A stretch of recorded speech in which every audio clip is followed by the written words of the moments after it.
with Joseph Ochieno. He's an analyst on East Africa affairs and kindly joins me on the line from Kampala. Joseph, first of all, let's talk about the truce. It's not the first, and the previous ones haven't gone very well. And an accusation that's frequently made is this is nothing about peace. It's nothing about helping the civilians. It's just a chance to rearm. How would you assess this latest ceasefire? Yes, unfortunately, you're absolutely right that this is possibly the 15th or is it the 16th ceasefire, and none of them has been honored by either of the sides. And I'd be surprised if this one were. I mean, obviously, being Eid, it may be possible that both sides might examine their conscience and knowing very well that they're looking for public opinion, that consensically they might, opt to honor this, really, to create some kind of respite on the side of the ordinary civilians in Sudan.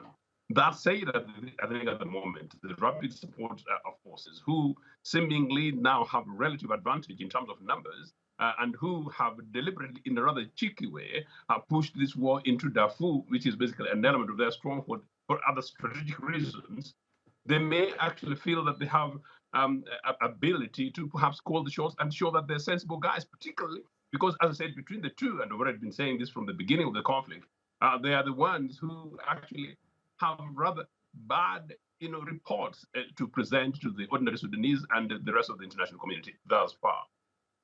Well, speaking of reputations, the UN Secretary General suggested about a week ago there have been ethnic elements, I think was the way he put it, to the fighting in Darfur that you just mentioned there. He didn't go so far as to say genocide, but certainly was hinting at it. I mean, is there any good reason, evidence to support any thoughts of ethnic cleansing?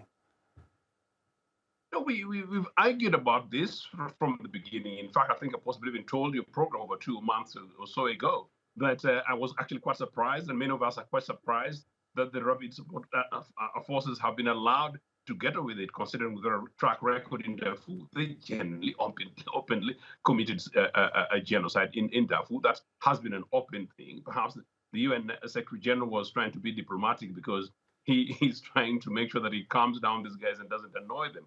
But I think on the face of the whole thing as of today, part of what is lacking in Sudan, and of course your reports before Sudan talks about the Russian-NATO conflict, Russian-Ukrainian conflict, if you want to call it that way. The Sudan conflict at the moment seems to be the forgotten conflict in the world. And what is happening is that Darfur, which already substantially suffered and already forgotten, the genocide, which is almost certainly re-emerging and going to re-emerge in that country and that part of the country, is going to become much worse because Sudan is now weaker than it was at the peak of this time. So it's a very worrying thing indeed. And so undoubtedly, this is something which is happening. And of course, many local reporters and reports in Sudan, including many journalists who've escaped out of Sudan, are quite clearly saying that, no, this is the beginning of it. And actually, they're quite concerned it might get worse. The problem is big voices on the continent, big voices globally are trying to tell this to forces. But very quickly, if I may say so, it is the case that is absolutely unfair and wrong for the Sudanese, for the world, for the international community, to allow this to be a battle of two bad military guys when you do not see key political players, indeed key civil society organizations and players